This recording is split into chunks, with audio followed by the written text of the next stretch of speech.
La page de terre, écrite par la classe gagnante du concours Lire Ego 2009, illustrée par Laetitia Le Saffre.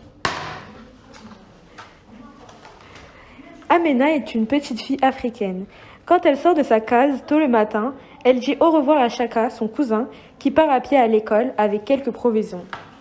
Amena aimerait bien aller à l'école elle aussi, pour apprendre à lire, à écrire et à compter. Mais elle doit aider sa maman qui a beaucoup de travail. Aujourd'hui, c'est jour de lessive. Amena accompagne sa mère au marigot.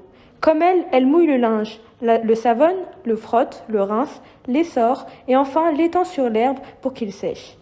Elles reviennent ensuite au village, le linge plié et empilé dans les bassines qu'elle porte sur la tête. Il faudra retourner au marigot et faire plusieurs voyages pour avoir une réserve d'eau nécessaire à la cuisine et à la toilette. Amena, il n'y a presque plus de bois pour faire cuire le repas. Va en chercher, demande sa maman. Tout en faisant sa corvée, Amena rêve. À quoi ressemblent les lettres? Aux rayures des zèbres? Au dessin du tissu des pagnes? À la forme des branches? À la trompe de l'éléphant quand il chasse les mouches? Combien de morceaux de bois ai-je ramassé? Amena, Amena, apporte ton fagot pour le feu, crie sa maman. Quand les ignames sont cuites, il faut les piler dans un grand mortier avec un peu d'eau. La mère et la fillette en font de grosses boules en préparant une sauce. Les hommes arrivent des champs et les femmes les servent. Elles mangent à côté et surveillent le repas des enfants. Cet après-midi, Amena va garder son petit frère pendant que sa maman ira travailler au champ de mil. Elle installe le bébé sur une natte et chante une berceuse. Elle chante son rêve. J'aimerais aller à l'école, j'aimerais tant apprendre à lire, j'aimerais savoir compter. Mais toi, petit frère, tu ne comprends pas mon rêve. Le soir tombe. Chaka revient de l'école. Chaka, apprends-moi ce que tu sais, demande Amena. Le petit garçon prend un bâton et dessine de belles lettres sur le sol, la page de terre. Il lit les mots.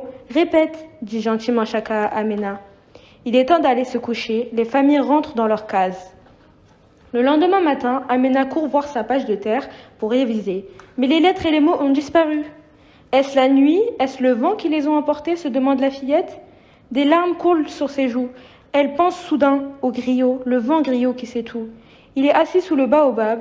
Elle court le rejoindre et lui dit « Griot, aide-moi, les filles ont aussi le droit d'aller à l'école. Je passe trop de temps à aller chercher de l'eau. » Le griot ferme les yeux et cherche dans sa mémoire le temps ancien et raconte. Je me souviens de la grande dame d'Afrique au bâton magique, noire comme la peau, rouge comme la terre et jeune comme le soleil de midi, qui trouve l'eau cachée dans le sol. Il faut la retrouver. Le griot rassemble tous les habitants du village et ceux des villages voisins pour retrouver la grande dame d'Afrique. Après plusieurs semaines de recherche, un matin, Amena revient avec elle. La grande dame d'Afrique se déplace dans tout le village en secouant son bâton magique pendant que les villageois dansent la danse de l'eau. Soudain, le bâton se met à taper le sol. La grande dame d'Afrique s'écrie « L'eau est au fond de la terre, il faut creuser !» Au bout de plusieurs semaines de travail, enfin, l'eau. Il y a maintenant un puits de village. La ville est beaucoup plus facile sans les corvées d'eau. Depuis, Amena et toutes les petites filles vont à l'école comme Chaka. Amena a réalisé son rêve et sous le baobab, elle a écrit sur la page de terre pour le griot et la dame d'Afrique « Merci ».